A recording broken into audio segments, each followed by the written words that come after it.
तो आज हम पढ़ते हैं मत्ती 4। हम पढ़ेंगे मत्ती 4, एक से लेकर 11 तक। मत्ती 4, 1 से लेकर 11 तक हम शुरू करते हैं। आमीन, आमीन। तो हम पढ़ रहे हैं मत्ती 4, अध्याय 4, 1 से लेकर 11 तक। तो सबसे पहला हम थोड़ी चीज समझेंगे, ठीक है, कि ये ये परीक्षाएं जो यीशु मसीह को जब हुआ था, हम हर एक वचन पढ़ेंगे। तो स, ये सब, इस सब का शुरुआत, जैसा हमने पढ़ा था, कि नए वाचा का उद्घाटन हो रहा है। ठीक है, नए वाचा का उद्घाटन हो रहा है। भैया, आप लोग जो बात नहीं कर रहे हो थोड़ा म्यूट कर लीजिएगा। जो बात नहीं कर रहे हो म्यूट कर लीजिएगा। तो यीशु यीशु का नए वाचा परमेश्वर उद्घाटन कर रहे हैं। ठीक है, चलो। तो सबसे पहले हम यह देखते हैं कि यीशु मसीह का वाचा का उद्घाटन हो रहा है। ठीक है, तो इस समय वचन में लिखा है कि ये पवित्र आत्मा इसके बाद पवित्र आत्मा के निर्देश में यीशु को बंजर भूमि ले जाया गया कि वह शैतान द्वारा परखे जाए। तो ये हमको ये समझना है कि जब ये यीशु मसीह के साथ ये परीक्षाएं हो रही है, ये परीक्षाएं फिर से हो रही है, क्योंकि ये परीक्षा हुआ था आदम को, ये परीक्षा हुआ था इज़राइल को, और आदम इस परीक्षाओं में असफल रहा। इज़राइल भी इस परीक्षाओं में असफल रहे। हम देखेंगे थोड़े। तो 3 परीक्षाएं थी। एक था कि पत्थर को लिखा था कि यदि तुम परमेश्वर के पुत्र हो तो इन पत्थरों को आज्ञा दो कि ये रोटी बन जाए। एक और दूसरा है कि उसने कहा कि पवित्र नगर में ले जाकर मंदिर के शीर्ष पर खड़ा कर दिया, और उनसे कहा यदि तुम परमेश्वर के पुत्र हो तो नीचे कूद जाओ। तो हम देखेंगे इसका महत्व क्या है और इस तरह से परीक्षा क्यों आई उसकी जिंदगी में। और तीसरा था कि तब शैतान यीशु को अत्यंत ऊंचे पर्वत पर ले गया और विश्व के सारे राज्य और उनका सारा ऐश्वर्य दिखाते हुए उनसे कहा कि मैं ये सब तुमको दे दूंगा यदि तुम मेरी दंडवत वंदना करो, तो मेरी आराधना करो, परमेश्वर की। तो पहले हम देखते हैं कि अभी अभी हम चलते हैं। ये है निर्गमन 16। हम निर्गमन 16 में देखते हैं। तो ये बंजर भूमि का एक महत्व है। तो बंजर भूमि का महत्व है कि इज़राइल को भी परमेश्वर ने बंजर भूमि के द्वारा ही उनको मुक्त किया था। जब उन्होंने मिस्र देश से उनको निकाला, तब उस समय बंजर भूमि के द्वारा ही उन सबको ले गए थे।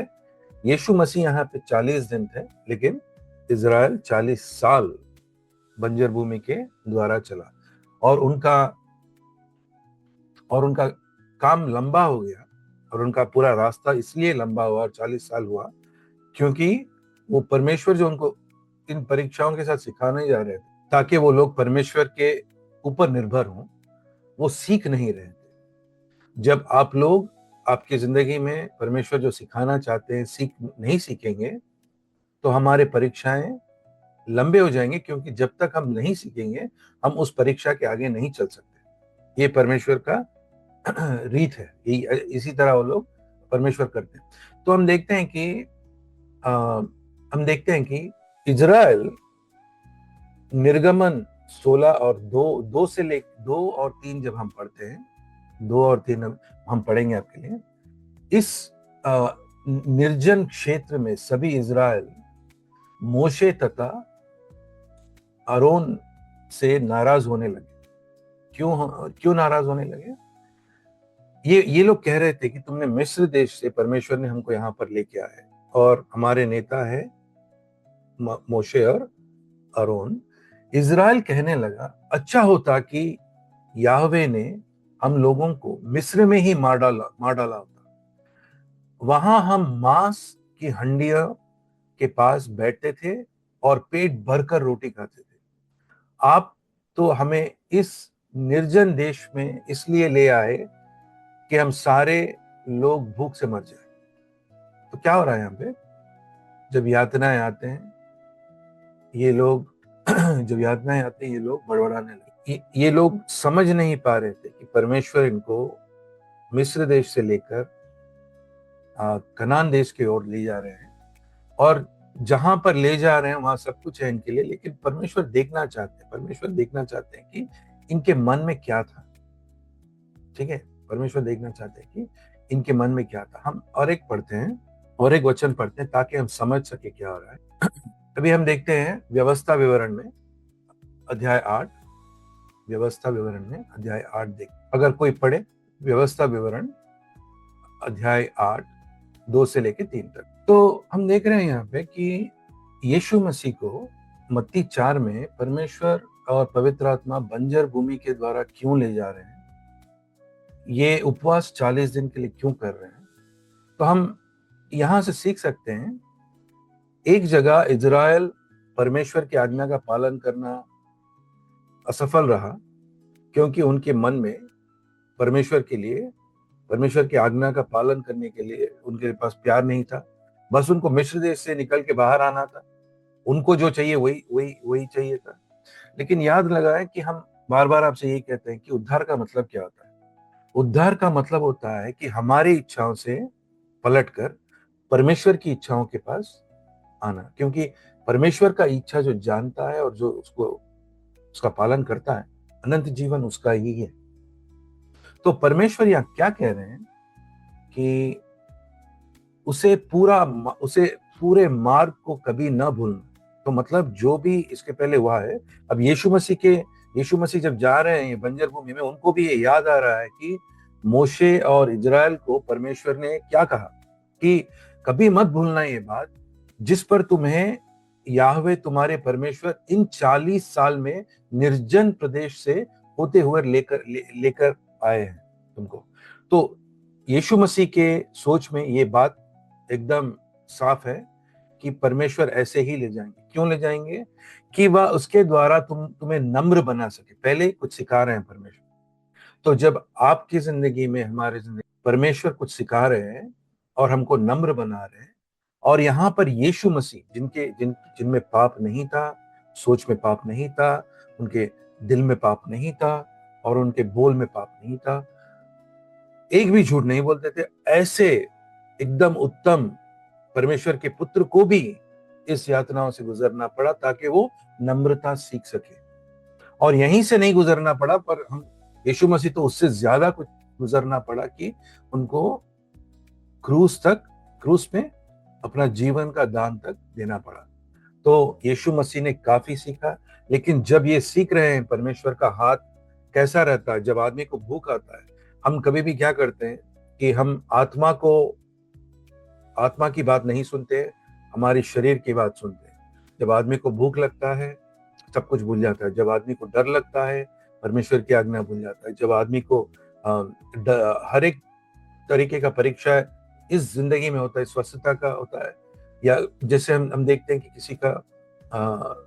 किसी को खोता है, तो एकदम हम लोग परमेश्वर के आज्ञाओं से, परमेश्वर के ऊपर निर्भर होने से हमारा मन हटा देते हैं, सोच हटा देते हैं, और हम हमारे सोच में गिर जाते हैं। तो परमेश्वर कह रहे हैं कि मैं तुम्हारा इसके द्वारा तुम्हें नम्र बना सके, वह तुम्हें परखते रहे कि तुम्हारे हृदय की ये बात ले सकें कि तुम उनके आदेश का पालन करोगे या नहीं करोगे। परमेश्वर देख रहे हैं कि जब यातनाएं तुम्हारी जिंदगी में आएंगे, तुम कौन हो? क्या तुम अभी भी विश्वासी हो, या क्या तुम एक पापी इंसान की तरह अपनी सोच में गिर जाओगे? अपनी इच्छाओं का पालन और परमेश्वर की इच्छाओं का पालन, यही है उद्धार। अपने इच्छा से पलटकर परमेश्वर की इच्छा की ओर, अपना परमेश्वर की ओर पालन करना। यावे तुम्हारे परमेश्वर ने तुम्हें नम्र बना दिया, उन्होंने तुम्हें भूखा रहना दिया, क्योंकि तुम खाने के लिए मन्ना प्रदान किया, जो तुम्हारे लिए एकदम नई वस्तु थी। मतलब इसका मतलब परमेश्वर किस तरह से हमको खिला सकते हैं, पिला सकते हैं, परमेश्वर कर सकते हैं बात। सो देखिए कि जब हम पढ़ते हैं, जब हम पढ़ रहे थे इसके पहले निर्गमन, हम देख रहे थे कि अभी इज़राइल कहने लगा अच्छा होता कि यावे ने हम लोगों को मिस्र में ही मार डाला होता। तो ये सोच रहे हैं कि परमेश्वर हमको मिस्र देश से इतना प्रभावशाली, शक्तिशाली एक राजा के हाथ में से छुड़ाकर बंजर भूमि में लेकर आकर, और ये सोच रहे हैं कि परमेश्वर यहाँ पे हमको नहीं खिला सकते, उनके पास इतनी शक्ति नहीं है, या परमेश्वर का नियत ठीक नहीं है। कि ये क्या कह रहे हैं, वहां हमें मांस के हंडियों के पास बैठे थे और पेट भरकर रोटी खाते थे, आप तो हम इन निर्जन देश में इसलिए लेकर आए हम सारे लोग भूख से मर जाएं। तो ये क्या कह रहे हैं कि परमेश्वर जो मिस्र देश से उनको निकाले वहां पर अच्छा ही था, लेकिन जब ये बंजर भूमि में लेकर आकर इनको परख रहे हैं, इस समय हमारा मन बदल जाता है, हम बोलने लगते हैं कि परमेश्वर हमारे साथ नहीं है, परमेश्वर हमारे विरुद्ध है। तो परमेश्वर पर निर्भर तो नहीं करेंगे सब। ऐसे समय पर जब यीशु मसीह का मत्ती 4 में शुरू होता है, मत्ती 4 में जब ये मत्ती 4 और 1 में लगत देख रहे हैं हम लोग, इसके बाद पवित्र आत्मा के निर्देश में यीशु को बंजर भूमि ले जाया गया कि वो शैतान द्वारा परखे जाए। हम देख रहे हैं कि यीशु मसीह भी, उनका भी रास्ता यही था, मूसे का भी रास्ता यही था, मूसा का भी यही था रास्ता, इज़राइल का भी रास्ता यही था, आपका और हमारा रास्ता भी यही है।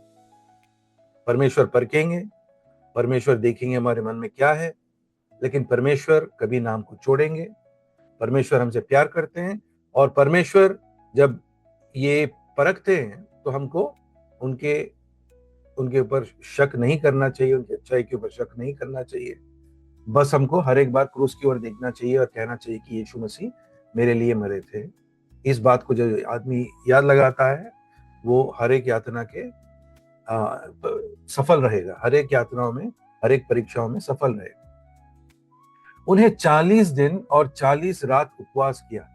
उसके बाद जब उन्होंने भूख लगा, तब परखने वाले ने उनके पास आकर, तो ये देखते हैं 40 साल का मतलब क्या होता है, ये 40 दिन का मतलब क्या होता है। 40 दिन का मतलब है, फिर से मत्ती हमको दिखा रहा है, जैसा मूसा ने पुराने निबंध में जब वो गया था परमेश्वर के पास से पत्थर के जो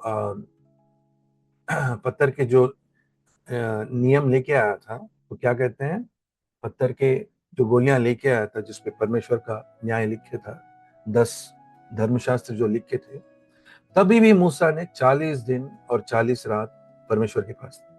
और मूसा 2 बार था। क्यों 2 बार 40 दिन और 40 रात उपवास किया? क्यों?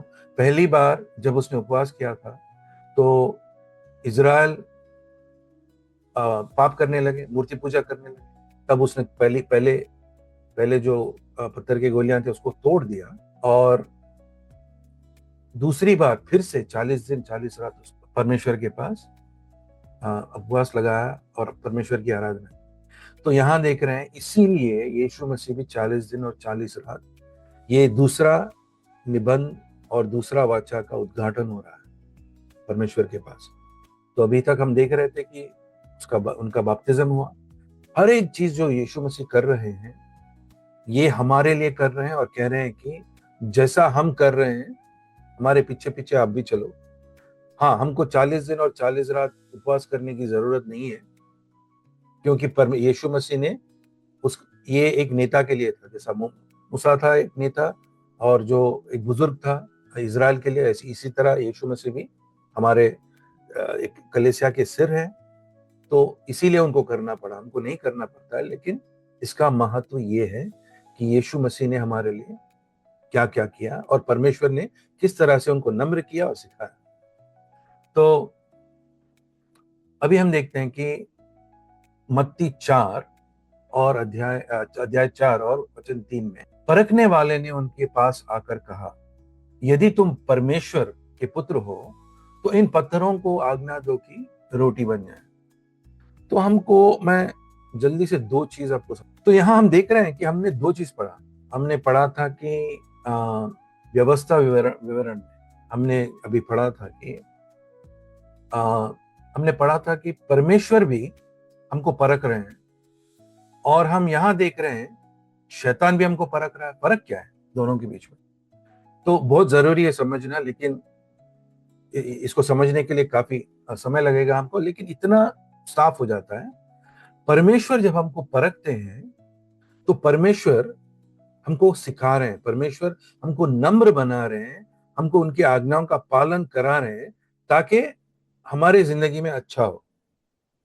परमेश्वर जब हम हमारे जिंदगी में परीक्षाएं लाते हैं, जो कभी दुखी रहता है, कभी मुश्किलों से गुजरते हैं, अच्छा नहीं लगेगा हमको, लेकिन हमको समझना चाहिए कि परमेश्वर जो भी हमारे लिए करते हैं एक पिता के दिल से करते हैं।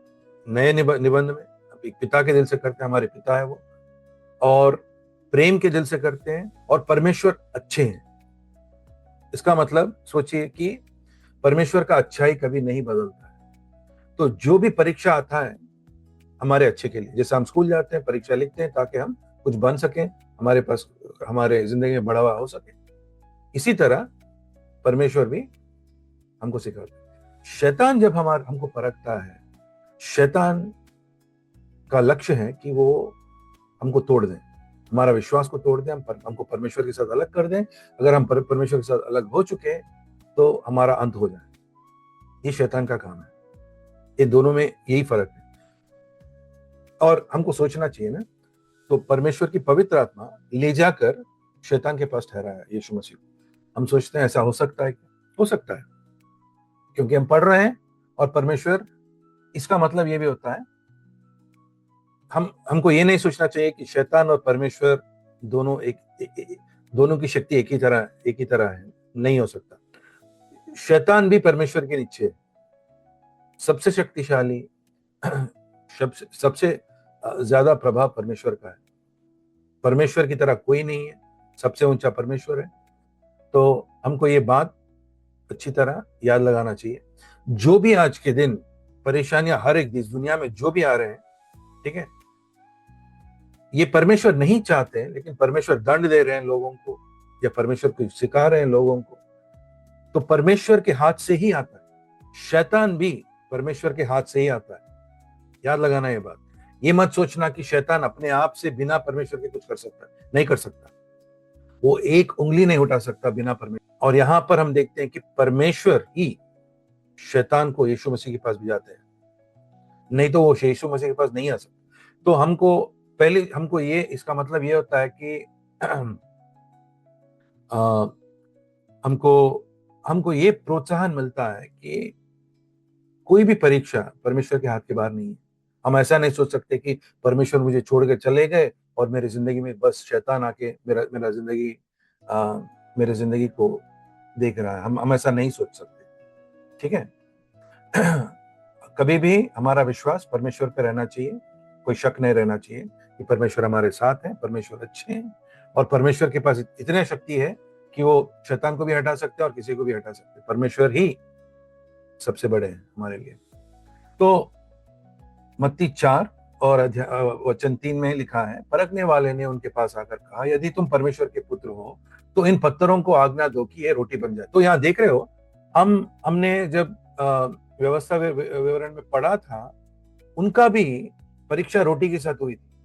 यहाँ यीशु मसीह के साथ भी परीक्षा रोटी के पास हो रहा है। और वो कब आता है? वो आता है, हम मत्ती 4 अध्याय और वचन 2 में देख रहे हैं कि उन्होंने 40 दिन और 40 रात उपवास किया। उसके बाद जब उनका भूख सबसे ज्यादा था, तब उनकी बलहीनता सबसे ज्यादा है, उस समय शैतान उनके पास आया। उस समय शैतान उनके पास आया और परखने लगा। तो जब आपकी बलहीनता सबसे ज्यादा होगी, ठीक है, तो हमको एकदम चेतावनी के साथ रहना चाहिए कि इस समय हमारा परीक्षा हो सकता है, और डरने की कोई जरूरत नहीं। जो भी हमारे जिंदगी में परीक्षा आता है हमारे अच्छे के लिए है, ठीक है, डरने की कोई जरूरत नहीं। बस इतना ही है, परमेश्वर पे ही निर्भर करो। तो ये कहता है इस समय कि अगर तुम परमेश्वर के पुत्र हो तो इन पत्थरों को आज्ञा दो कि ये रोटी बन जाए। अभी यहाँ यहाँ से क्या शुरू हो रहा है? ये कहता है कि क्या तुम परमेश्वर के पुत्र हो। सबसे पहली चीज हमने देखा कि मत्ती 3 में, जब हमने मत्ती 3 में हमने देखा कि हम मत्ती 3 पढ़ेंगे एक बार। मत्ती 3 के अंत में परमेश्वर ने कहा, जब बपतिस्मा के बाद, मत्ती 3 हम वचन 16 पढ़ रहे हैं। बपतिस्मा के बाद जैसे ही मसीह यीशु जल में से बाहर आए, उनके लिए स्वर्ग खोल दिया गया और यूहन्ना ने परमेश्वर के आत्मा के कबूतर को के समान उतरते हुए तथा यीशु पर ठहरते हुए देखा। तो हम देख रहे हैं कि आत्मा कबूतर की तरह है। उसी समय स्वर्ग से ये शब्द सुनाया गया, ये मेरा पुत्र है, मेरा परम प्रिय, जिससे मैं पूरी तरह प्रसन्न हूं। तो हमने देखा कि यीशु मसीह को अब्राहम और दावीद का बादशाह यीशु मसीह को मिला था। हमने ये भी देखा कि स्वर्गदूत आए थे उसके माँ बाप के पास, यूसुफ के पास, मरियम के पास। वो लोग भी कहने लगे कि ये परमेश्वर के पुत्र हैं। तो हमने देखा, हम ये भी देखते हैं कि अलग अलग ज्योतिष आए थे, वो लोग भी कहने लगे कि ये यहूदियों का राजा है, परमेश्वर का पुत्र है। तो इतने अलग अलग घोषणाओं के बाद भी शैतान आके पूछता है, अगर तुम परमेश्वर के पुत्र हो, तो वो एक शक बिठाना चाहता है और ये और चुनौती देता है यीशु मसीह को, तुम दिखाओ, तुम अगर परमेश्वर के पुत्र हो। तो ऐसे समय पर ये क्या कह रहा है कि ये नहीं पूछ रहा है कि तुम परमेश्वर के पुत्र हो, ये कह रहा है कि तुम परमेश्वर के पुत्र हो तो अपनी इच्छा से पत्थरों को आज्ञा दो कि वो रोटी बन जाए। ये नहीं कह रहा है कि अगर तुम परमेश्वर के पुत्र हो तो परमेश्वर से बात करो और ये इस पत्थरों को कुछ और बना दो। ये कह रहा है कि पत्थरों को तुम आज्ञा दो। जब भूख लगता है, जब आदमी एक यातना में आता है या एक परीक्षा में आता है, तो उस समय निर्भर करना सबसे बलहीन रहता है। तो निर्भर परमेश्वर के ऊपर नहीं करेगा, वो अपने सोच से कुछ करेगा। जब आदमी डर जाता है तो अपने सोच से कुछ करेगा कि मुझे बहुत डर लग रहा है, नहीं मुझे कुछ करना है। आदमी को बहुत गुस्सा आता है तो परमेश्वर पे निर्भर नहीं करेगा, कहता है कि मैं गुस्से में मैं अपना इच्छा करूंगा।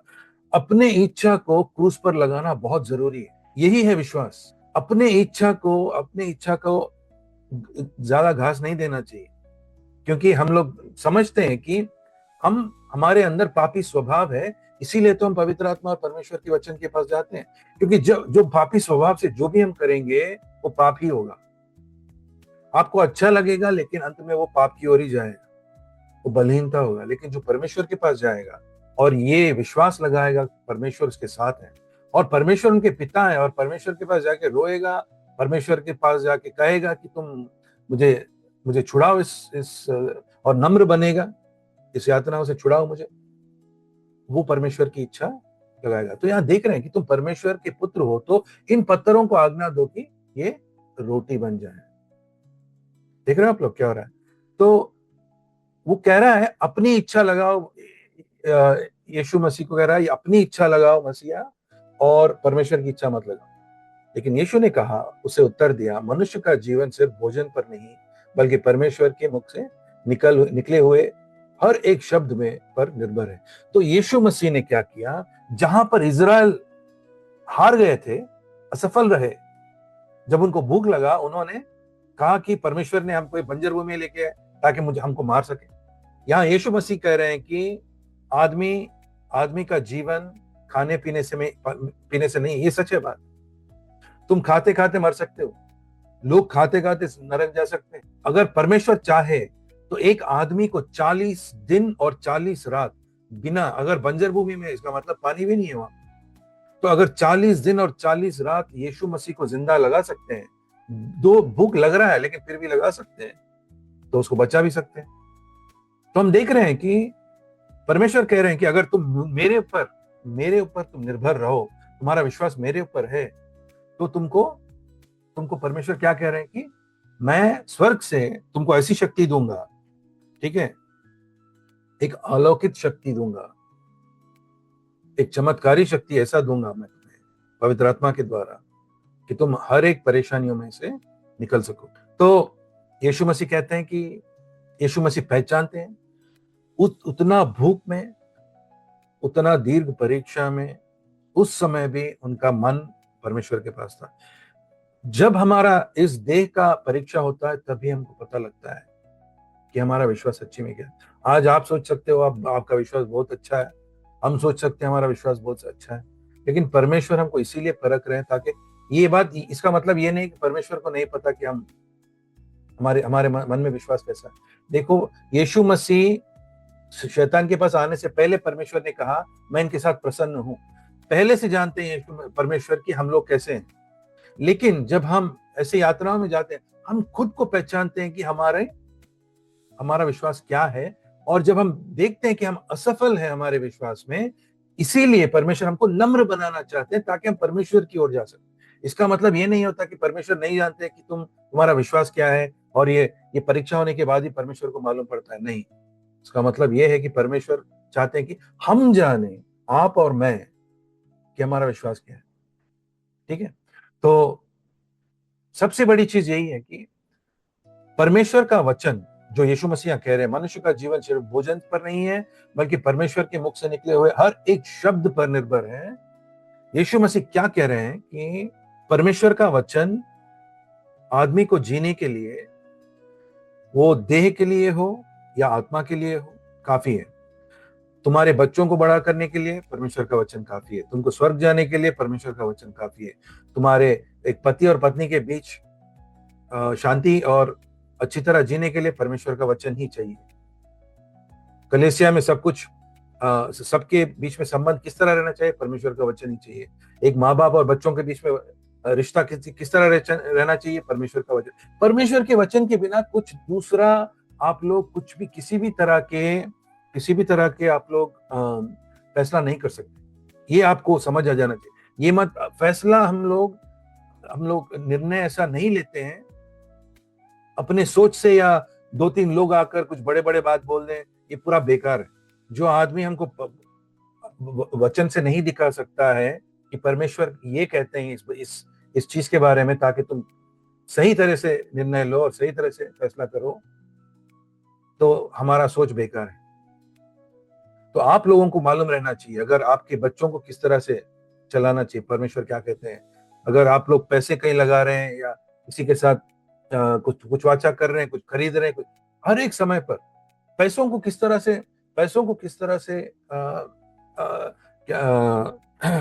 किस तरह से इस्तेमाल करना चाहिए, परमेश्वर का वचन में वो भी लिखा है। तो हर एक चीज है परमेश्वर के वचन में जो हमारे लिए चाहिए और परमेश्वर हमको दिखाएंगे। अभी हम जाते हैं 5 पर, मत्ती 4 अध्याय 4 और वचन 5 पर। फिर शैतान उनको ले जाता है, पवित्र नगर में ले जाकर मंदिर के शीर्ष पर खड़ा कर दिया और कहता है कि, और उनसे कहा, यदि तुम परमेश्वर के पुत्र हो तो यहाँ से नीचे कूद जाओ, क्योंकि लिखा है वो अपने स्वर्गदूत को तुम्हारे संबंध में आज्ञा देंगे तथा वे तुम्हें हाथों हाथ उठा लेंगे कि तुम्हारे पैर को पत्थर से चोट ना लगे। फिर से हम यही देखते हैं कि ये फिर से शक दिला रहा है कि अगर तुम्हें कुछ हो गया, क्या परमेश्वर तुम्हें देखेंगे। तो फिर से ये बात कह रहा है कि इसमें फर्क क्या है। ये कह रहा है कि देखते हैं क्या परमेश्वर तुम्हारे लिए स्वर्गदूत भेजेंगे सच्ची में। तुम कूद के देखो, तो मंदिर के पास हो, बहुत बड़े मंदिर के पास तो एकदम अच्छी जगह है, परमेश्वर के लिए ही जा रहे हो तुम। मंदिर के पास से कूद दो और देखो कि तुम्हारे संबंध में परमेश्वर आज्ञा देंगे। तो इसका मतलब है, ये कह रहा है कि तुम परमेश्वर को परखो। ये कह रहा है कि तुम परमेश्वर की परीक्षा लो। तो यहां यीशु मसीह कहते हैं और समझ जाते हैं, यीशु मसीह जल्दी समझ जाते हैं। देखो, ये सब कुछ हो रहा है, भूखे हैं यीशु मसीह, प्यासे हैं, उनका देह में उनका बल एकदम कम है इस समय। उस समय भी यीशु मसीह ये बात कह रहे हैं। उसके उत्तर में यीशु ने उससे कहा, यह भी तो लिखा है तुम प्रभु अपने परमेश्वर को ना परखो। तो मैं पूछता हूं, अगर सोचो कि एक आदमी है, परखा जा रहा है, अगर उसको परमेश्वर की इच्छा नहीं पता है, परमेश्वर का वचन में क्या लिखा है नहीं पता है, वो कैसा खड़ेगा परमेश्वर किस विश्वास पर बोलेगा वो कि ये भी तो लिखा है कि तुम प्रभु अपने परमेश्वर को ना परखो? कैसा मालूम होगा आप लोगों को? आपने सोचा है कि कभी ना कभी आपने कभी ना कभी परमेश्वर को परखा है? सच है नहीं है? आपने कभी ना कभी आपकी जिंदगी में किसी ना किसी चीज के लिए परमेश्वर से पूछना एक बात है। तो जो आदमी पूछता है, कहता है कि परमेश्वर मुझे अगर तुम्हारी इच्छा है तो दो, नहीं तो नहीं दो, ये अलग बात है। लेकिन कभी ना कभी हम परमेश्वर से परखे, अगर मैं आपका पुत्र हूं या आपकी बेटी हूं तो आप मेरे लिए करो। कभी ना कभी मन में आया होगा ये बात। तो हमको हमको हम साफ कर लेना चाहिए हमारा मन ऐसे गलत सोच से। हमारा परमेश्वर जो भी हमारे अनंत जीवन और उसका पुरस्कार जो परमेश्वर हमको देते हैं, परमेश्वर हमसे कहते हैं कि जो भी हमको मिलना है वो आने वाले जिंदगी में मिले। भाइयों बहनों, याद लगाना कि हम इस जिंदगी के दौलत, इस जिंदगी के नाम प्रतिष्ठा, इस जिंदगी की चीजों में हम परमेश्वर को इस तरह से नहीं तोल सकते। परमेश्वर कहते हैं ये इस समय धरती पर हमारे लिए दिया गया है, इस समय धरती पर हमको सेवा करने के लिए दिया गया है, या परमेश्वर की आज्ञा का पालन दिया गया है, ताकि हम सीख सकें नम्रता के साथ किस तरह से हम यीशु मसीह की तरह बन सके। जब यीशु मसीह की तरह बनेंगे, जहां यीशु मसीह है वो राज्य करने के लिए परमेश्वर के पास बैठे हैं, उनके साथ साथ हम भी उनके साथ राज्य करेंगे। लेकिन ये आपका पुरस्कार आने वाला है, ये अनंत जीवन आने वाला है। परमेश्वर का प्यार आपको दिखाएंगे, परमेश्वर आप इनकी दया और उनके उनके अलग अलग उनके क्या कहते हैं इसको, उनके दया हम सबको दिखाएंगे, लेकिन ये आने वाले जिंदगी में, ठीक है। तो यहाँ पे यीशु कहते हैं कि अपने परमेश्वर को ना परखो।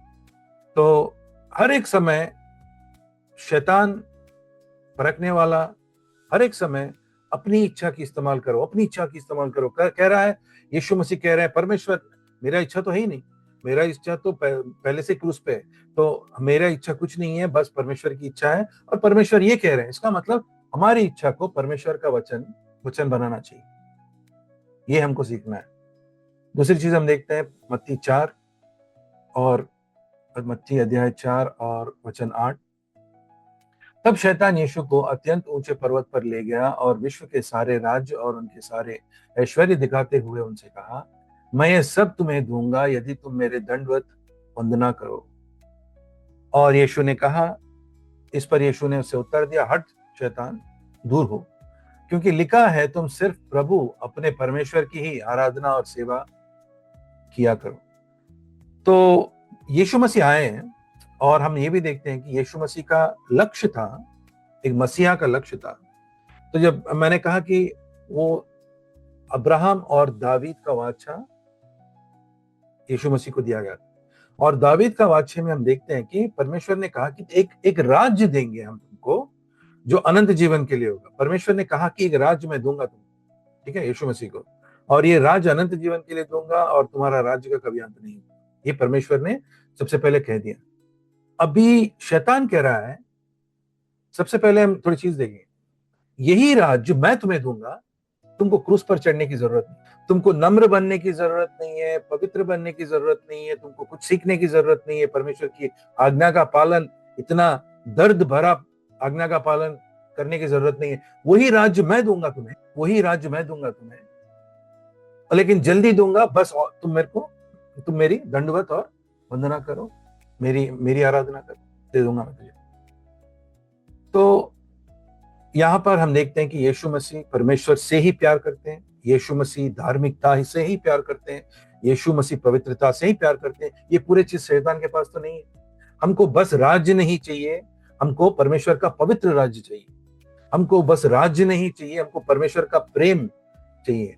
हमको बस राज्य नहीं चाहिए, हमको परमेश्वर की आज्ञा के अनुसार हमको वो राज्य चाहिए जो अनंत जीवन के लिए रहेगा। और शैतान के पास ये दूसरा दूसरा प्रश्न यह आता है कि क्या शैतान हमको अनंत जीवन दे सकता है? नहीं दे सकता है। वो जो भी उसने प्रमाण किया, बस इस दुनिया में उस समय जितने दिन हम जिएंगे, 60 साल, 70, 80 साल, 100 साल, बस उस समय के लिए दे सकता है। तीसरी चीज हम देखते हैं कि शैतान के पास ये राज्य आया कहां से? कहीं शैतान के पास राज्य आया कहां से? तो इसका मतलब है, जब आदम ने सबसे पहले पाप किया था, आदम और हव्वा ने पाप किए थे, और उस समय जब वो पाप किए थे, उन्होंने किसकी आज्ञा सुनी या किसकी बात सुनी? शैतान की बात सुनी। इसीलिए तो वो लोग परमेश्वर की आज्ञा को तोड़े। तो जब उन्होंने परमेश्वर की बात को सुनना शुरू किया, शैतान का राज्य शुरू हो गया। शैतान अगर एक राजा किसी और का बात सुनता है, उसका राज्य उसको दे देता है, ठीक है। अगर राजा खुद राज नहीं करेगा और अपना सोच, अपना पूरा उसका राज्य करने का जो भी मार्ग है, सब कुछ किसी और को दे देगा, तो राजा कौन है? इसी तरह जब आदम ने अपना सोच बंद कर दिया और शैतान को दे दिया, शैतान के पास पूरे राज्य आ गए। आदम ही नहीं, पर हर एक पीढ़ी में हर एक आदमी, हर एक राजा जो परमेश्वर ने दिया था, जिनको राज्य दिए थे, पूरे पाप से भरे हुए थे। इसीलिए तो वचन कहता है पाप का दंड मृत्यु है, और हर एक आदमी ने पाप किया है। हर एक आदमी परमेश्वर के महिमा से महिमा के पास नहीं आ सकते, क्योंकि उनके तुलने में कम पड़ता है इनका महिमा का। तो हम देख रहे हैं कि ये कह रहा है कि मैं तुम्हें दूंगा यदि तुम मेरे दंडवत वंदना करो। और यीशु मसीह कह रहे हैं कि हट शैतान, दूर हो, क्योंकि लिखा है तुम सिर्फ प्रभु अपने परमेश्वर की ही आराधना और सेवा किया करो। तो अभी इस सब में हमको बड़ी चीज हम सीखेंगे कि अभी हम जाते हैं निर्गमन में ये है, हाँ, निर्गमन 32 में जाते हैं। हम देखते हैं कि जब तो परमेश्वर निर्गमन 32 में, और हम 1 से लेकर 4 तक हम पढ़ते हैं। कोई पढ़ेंगे 1 से लेकर 4 तक? निर्गमन 32 वचन 1 से लेकर वचन 4 तक। तो हम देख रहे हैं क्या हुआ यहाँ पे, कि जब आदमी अपना सोच लगाता है, और इससे बड़ा पागलपन क्या हो सकता है, कि ये लोग परमेश्वर का महिमा और परमेश्वर के जो चमत्कार थे सब कुछ भूल चुके हैं। और जब इनके पास ऐसी ही परीक्षा आई थी, ये लोग एक बछड़े को एक रूप डाल दिया, सोने से बना लिया, और कहने लगे कि यही बछड़ा है जो हमको मिस्र देश से निकाल कर लेकर आए। तो यहाँ पर हम देखते हैं कि इजराइल जहां पर हार गया था, असफल रहा था परमेश्वर के परखने पर, यीशु मसीह वहीं पर उन्होंने कहा कि परमेश्वर का ही आराधना करना चाहिए, परमेश्वर के सिवा किसी का भी आराधना नहीं। इससे हमको समझ आता है कि पुराने वाचे से यीशु मसीह का नया वाचा उससे ज्यादा बड़ा है और उससे ज्यादा पवित्र है। हम और आगे पढ़ते जाएंगे और देखते जाएंगे कि यीशु मसीह हर एक तरीके से मूसा से ज्यादा बड़ा है, अब्राहम से बड़ा है, दावीद से बड़ा है, हर एक आदमी से बड़ा है। हम सोचते हैं कि यीशु मसीह परमेश्वर का पुत्र है तो बड़ा ही होगा, लेकिन मैं कहता हूं कि परमेश्वर उनको परख कर ये दिखाना चाहते हैं हम लोगों को कि यीशु मसीह कौन है और उनका महिमा किस तरह से होना चाहिए। बहुत जरूरी है हमको समझना कि यीशु मसीह हमारे लिए बहुत महत्वपूर्ण है। यीशु मसीह ने जब इस धरती पर जब उन्होंने देह धारण किया, ये भी याद लगाना चाहिए कि यीशु मसीह ने एक आदमी की तरह ही जिया था। इसका मतलब यीशु मसीह हम समझते हैं कि वो परमेश्वर भी हैं और एक आदमी भी थे, लेकिन जब उन्होंने देह धारण किया, कोई भी ऐसी चीज हम नहीं देखते हैं जहां पे वो परमेश्वर की तरह, परमेश्वर के शक्ति के साथ अपने आप से कुछ करते हैं। जो भी वो करते हैं पवित्र आत्मा के ऊपर निर्भर करते हैं, परमेश्वर के वचन पर निर्भर करते हैं, ताकि हमको दिखा सके एक आदमी को, एक विश्वासी को, एक परमेश्वर के विश्वासी को किस तरह से जीना चाहिए। तो ये जो भी यीशु मसीह कर सकते हैं हम कर सकते हैं। हम भी शैतान को हरा सकते हैं, हम भी परमेश्वर के वचन पर निर्भर हो सकते हैं, और उस निर्भर होने से ही हम सफल रहेंगे, नहीं तो हम असफल रहेंगे। हमारी जिंदगी में भी यातनाएं आएंगे और ये यातनाएं हमको हिला देंगे, लेकिन कोई डरने की बात नहीं। परमेश्वर ये थोड़ी कहते हैं कि तुम अपना उद्धार खुद करो। परमेश्वर ये कहते हैं कि तुम्हारा उद्धार मैं करूंगा। तो परखने के बाद परखते वक्त पवित्र आत्मा याद लगाना, ये सब कुछ जो हो रहा है हम देख रहे हैं यीशु मसीह और शैतान के बीच में हो रहा है। तो पवित्र आत्मा था कहां? पवित्र आत्मा ही था जो यीशु मसीह को हर एक वचन को जो याद दिला रहा था, जो परमेश्वर हमको प्रमाण करते हैं कि पवित्र आत्मा तुम्हारे पास भी जाऊंगा, वो सब कुछ याद दिलाएगा। पवित्र आत्मा ही था जो यीशु मसीह को ये धीरज और ये सफलता का मूल कारण था, जो यीशु मसीह को दिखा रहा था। और यीशु मसीह अपना इच्छा पूरी तरह खो चुके थे, बस परमेश्वर की इच्छा को पकड़ कर थे। ये है एक विश्वासी का यात्रा। परमेश्वर, पवित्र आत्मा और परमेश्वर का प्रिय पुत्र यीशु मसीह, तीनों दिखते हैं हमको यहाँ पे। और तीनों, और किसी के बिना कुछ काम तो नहीं होता है। तो हम सबको हमको महत्व देना चाहिए। सबको हमको, जब हम पढ़ते हैं वचन, सबके ऊपर ध्यान देना चाहिए। हम जब प्रार्थना करते हैं, पवित्र आत्मा के ऊपर ध्यान देना चाहिए। जब हम पढ़ रहे हैं वचन के ऊपर ध्यान देना चाहिए। लेकिन सबसे बड़ी चीज ये है, पुराने निबंध में भी वचन था, लेकिन पुराने निबंध में यीशु मसीह की तरह कोई आदमी ऐसा नहीं था जो पूरी तरह परमेश्वर की आज्ञा का पालन करे। तो उनका अनुकरण करने के लिए परमेश्वर हमको दिखा रहे हैं। देखो, मैं तुम्हें बस एक पुस्तक नहीं दे रहा हूं जहां पे तुम जाके, ग्रंथ नहीं दे रहा हूं जाके तुम पढ़ लो और कुछ करो। मैं तुम्हारे आगे एक आदमी लगा रहा हूं, उनका नाम है यीशु मसीह, और वो खुद पूरा हर एक नियम का सफलता से, पूर्णता से उन्होंने पालन किया है। तो यीशु मसीह को अनुकरण करना हमारे लिए बहुत जरूरी है। हमारे आंख उनके ऊपर रहना बहुत जरूरी है। और जो तीन चीज हमने देखा कि एक, हमारे शारीरिक जरूरतें, ठीक है, जैसा हमने देखा रोटी। दूसरी चीज थी परमेश्वर को परखने के लिए अपने आप को नीचा गिरा दो यहां से। तीसरी चीज ने हमने देखा कि इस धरती पर शक्ति जो आदमी को महत्व रखता है शक्ति के लिए, सांसारिक शक्ति के ऊपर ना, कहता है कि सांसारिक राज्यों के लिए मेरा आराधना करो। जब ये कहता है, ये तीनों हमारे लिए महत्वपूर्ण है, क्योंकि ये तीनों जगहों पे परमेश्वर हमको परख सकते हैं और परखेंगे। इसके ऊपर थोड़ा ध्यान कीजिए, परमेश्वर से प्रार्थना कीजिए कि जब ऐसे परीक्षा हमारी जिंदगी में आए, हम याद लगा सके और हम नम्रता के साथ परमेश्वर की ओर देख सके। ठीक है। और वचन का कवच, ये बहुत जरूरी है समझना कि शैतान इस दुनिया, अलग अलग प्रलोभ जब आते हैं, हमारे पास और कोई कवच नहीं है जिससे हम कर सकते हैं।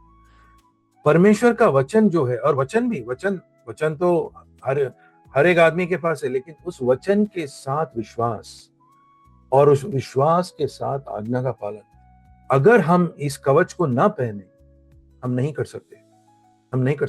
तो हम देख रहे हैं कि यीशु मसीह जब शैतान आकर एक वचन दिया, यीशु मसीह कह रहे थे कि ये भी लिखा है। इसका मतलब यीशु मसीह अच्छी तरह वचन को समझते थे। और शैतान भी इस तरह परखता है कि वो तुमको वचन से ही दिखाता है कुछ करने के लिए। वचन से ही कह रहा है कि वो वचन से ही कह रहा है कि तुम अपना शारीरिक जरूरतें पूरी करो। वचन से ही कह रहा है वो कि तुम परमेश्वर को परखो। वचन से ही कह रहा है वो कि इस सांसारिक शक्ति को मैं तुम्हें दे सकता हूं। वचन से ही दिखा रहा है। तो ऐसा नहीं कह रहा है कि वचन के बाहर कुछ हो रहा है यहाँ। अगर किसी आदमी को पूरी तरह वचन नहीं पता है, जो हमारे मन में भार है यही है कि आप लोग पूरी तरह वचन समझो, ताकि जब ऐसे परीक्षाएं होती हैं आपकी जिंदगी में और शैतान आएगा, ताकि आपके पास से अनंत जीवन छीनने की कोशिश करेगा, आप कर सकते हो। तो पूरी तरह वचन समझना जरूरी है। मैं पूछता हूं आपसे, जब वचन का कवच क्या आपके पास है, धार्मिकता के लिए प्रेम क्या आपके पास है, परमेश्वर का आज्ञाओं का पालन करने के लिए, क्या आप चल रहे हैं इस पर? क्या आपको याद आ रहा है हर एक चीज जो हम कह रहे हैं? क्या हम जो आपको दे रहे हैं और आपको जो भी लिंक्स दे रहे हैं, आपको जो भी पढ़ने के लिए दे रहे हैं, इसके ऊपर क्या आप ध्यान कर रहे हैं? पढ़ नहीं रहे, आप पढ़ो तो कुछ फायदा नहीं है। क्या आपके ऊपर ध्यान कर रहे हैं आप इसके ऊपर? जो हम बातें हम बोल रहे हैं, आप ध्यान कर रहे हैं? जो हम वचन पढ़ रहे हैं, आप वचन के ऊपर क्या आप ध्यान कर रहे हैं? क्योंकि बिना इस ध्यान को प्रार्थना करें और बिना इस प्रार्थना से परमेश्वर और पवित्र आत्मा से प्रार्थना करें, ये हमारे मन में विश्वास नहीं बनता है। आदमी पढ़ सकता है लेकिन बिना विश्वास के भी पढ़ सकता है।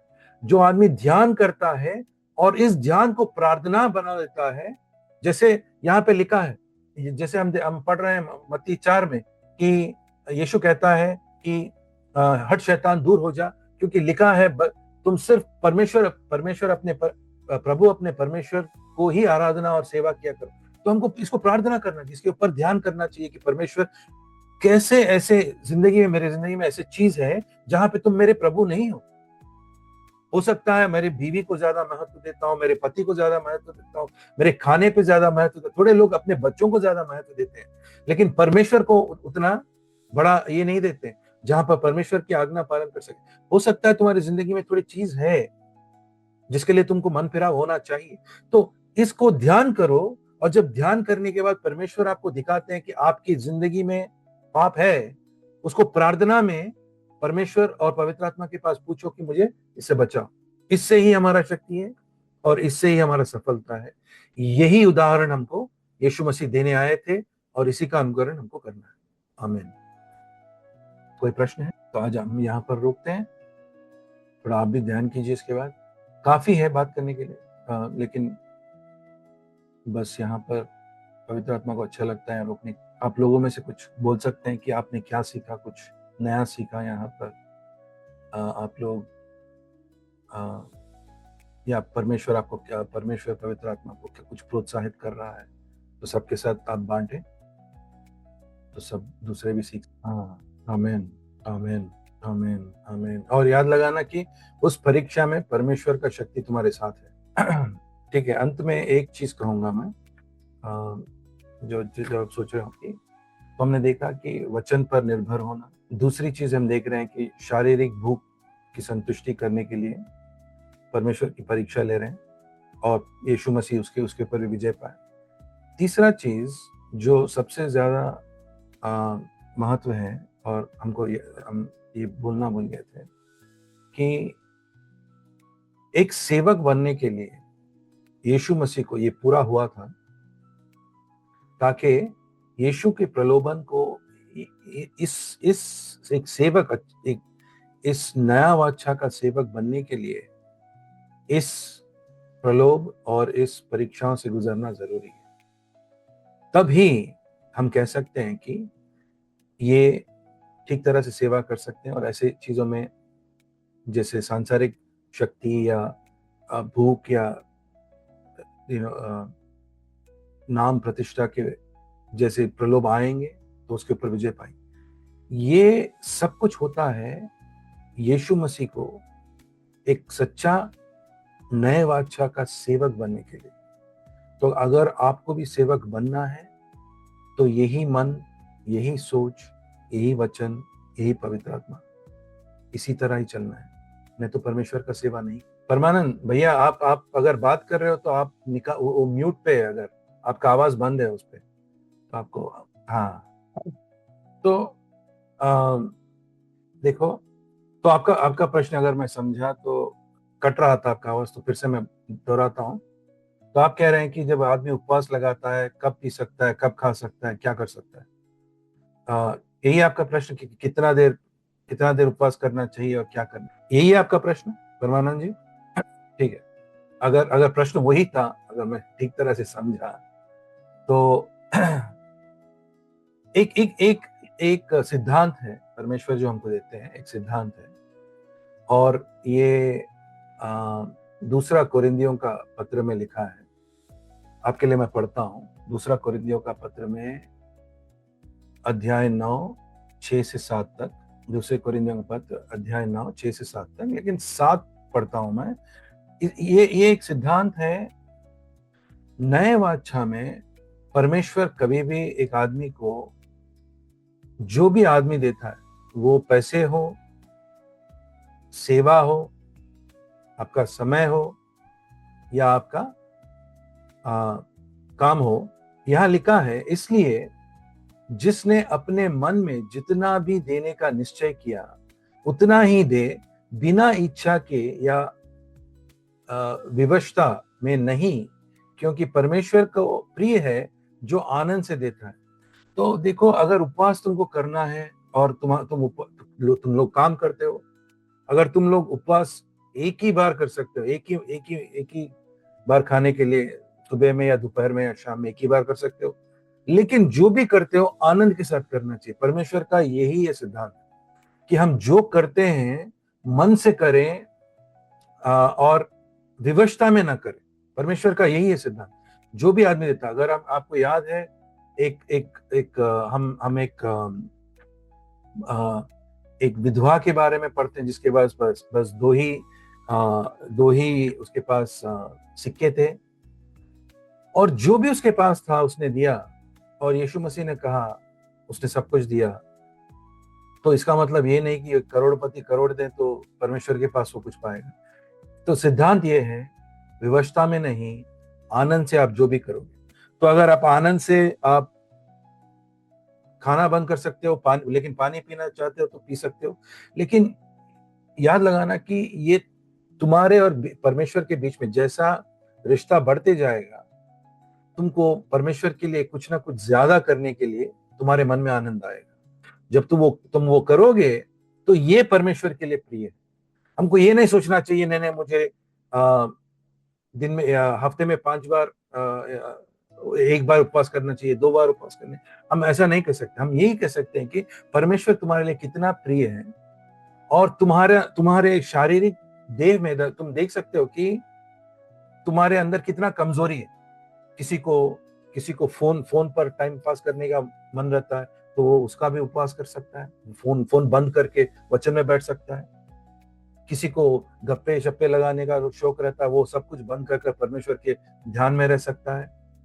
किसी को खाने का बहुत शौक रहता है, ज्यादा खा लेते हैं लोग, बहुत खाने पीने का बहुत शौक है, कंट्रोल नहीं कर सकते। ऐसे लोगों को खाने पीने के लिए उपवास करके परमेश्वर के पास जाए। लेकिन जो भी आप लोग करते हो, याद लगाना कि हम ऐसा नहीं कर रहे हैं कि हमको ये सोच नहीं आना चाहिए कि अगर मैं उपवास करूंगा तो परमेश्वर मुझे उद्धार मिलेगा। ऐसा ऐसा नहीं सोचना चाहिए। उद्धार तो बस विश्वास से ही मिलता है, और ये परमेश्वर का काम। तो आप उपवास किस लिए कर रहे हो? ताकि आप सीख सको, ताकि अपने बदन को अधीन में ला सको परमेश्वर के। ठीक है। और उपवास में आप परमेश्वर के पास जाके बिना कोई क्या कहते हैं, बिना कोई व्याकुलता, आपको कोई भी डिस्टरबेंस नहीं होना चाहिए। परमेश्वर के पास आप जाएंगे, प्रार्थना करेंगे और बैठेंगे। ये आपका लक्ष्य है, उपवास का लक्ष्य। एक एक एक एक और वचन दिखाते हैं, जब तक आप लोग सोच रहे हो कुछ प्रश्न के बारे में। एक और वचन दिखाते हैं आपको, इब्रानियों का पत्र 4:15। इब्रानियों का पत्र 4:15। तो यीशु मसीह जब ये परीक्षाओं के अंदर से गुजरते हैं, और एक चीज हम सीख सकते कि वो हमारे महायाजक है, महापुरोहित। वो ऐसे, इब्रानियों का पत्र 4:4 वचन 15, वो ऐसे महापुरोहित नहीं है जो हमारे दुर्बलताओं में सहानुभूति न रख सके, परंतु वो ऐसे महापुरोहित है जो प्रत्येक पक्ष में हमारे समान ही परखे गए, फिर भी निष्पाप रहे। याद लगाना, हमारे मसीह जो है हमको कभी भी शक नहीं होना चाहिए कि आप जो जिससे गुजर रहे हो, यीशु मसीह भी गुजर चुके हैं और निष्पाप थे। तो हमारे लिए आ, कोई ऐसी कोई ऐसी बहाने नहीं रहना चाहिए कि मैं दुर्बल हूं। यीशु मसीह भी एक आदमी थे, यीशु मसीह महापुरोहित थे, और उनको भी इसी तरह परखा गया, लेकिन वो निष्पाप थे। हम भी चलेंगे, परमेश्वर से पूछेंगे, परमेश्वर मैं तो पापी हूं और मुझ में बलहीनता है, लेकिन मैं भी हम मेरे मसीह की तरह चलना चाहता हूं जो मुझे समझते हैं। यीशु मसीह तुमसे साथ, जब तुम प्रार्थना कर रहे हो और तुम परेशानियों में हो, जब तुमको परखा जा रहा है, यीशु मसीह के मन में तुम्हारे लिए, मेरे लिए सहानुभूति है। वो देख रहे हैं कि हमारे मन में क्या हो रहा है, हमारी जिंदगी में। ये मत सोचना कि वो कहीं और है और उनको नहीं पता, नहीं। ये लिखा है कि वो परख गए थे, उनको परखा गया था और वो निष्पाप थे। तो आपको भी इसी तरह मसीह के ऊपर विश्वास लगाकर आपको भी पूछना चाहिए कि मैं भी निष्पाप रहूं। आमीन।